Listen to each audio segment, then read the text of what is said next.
This pastor snapped in his sermon. Most of the time, our churches want to preach to you a cute version of Jesus. But I'm going to preach today that dangerous version of Jesus. I'm talking about that dangerous side of Jesus that got him killed. That side of Jesus. I'm talking about the side of Jesus where if you preach this accurately, they would stone you or kill you. I'm talking about the type of Jesus that if we were to allow him to grace our pulpits, many pastors would never invite him back because his message would contradict the pastor's agenda.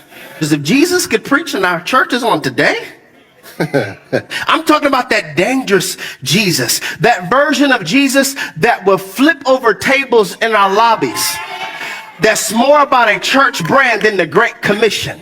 That dangerous Jesus that will flip over these royal chairs that be in pulpits, that have pastors acting as though they're celebrities and mini stars instead of ministers, and they care more about gaining followers than making disciples. I'm talking about that Jesus, that dangerous Jesus that will flip over tables that's more about church growth than church health. I'm talking about that dangerous side of Jesus that will frustrate those who are gossiping and bad-mouthing about somebody else's sin who went public. Bad-mouthing those who we know their sexual sin, but if truth be told, many of us did the same thing.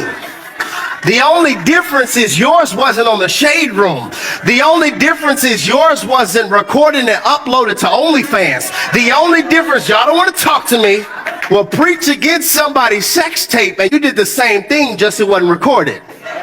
That dangerous version of Jesus that will frustrate racists who claim to be Christian, that will frustrate bigots and frustrate sexism, that dangerous side of Jesus that would frustrate injustice judicial systems who say on our money, in God we trust, and have a Bible in a courtroom that we will put our hands on it to say the truth, but we don't have biblical based principles to render equality when it comes to verdicts. That Jesus.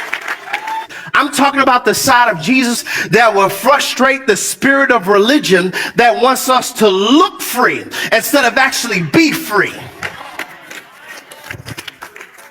Any place that does not traffic in the love of Jesus, any house that claims to be a church that does not traffic in discipleship and building up one another and loving each other and teaching them sound biblical principles and sound doctrine, that is not a church, that is a business. That is not a church, that is a cult.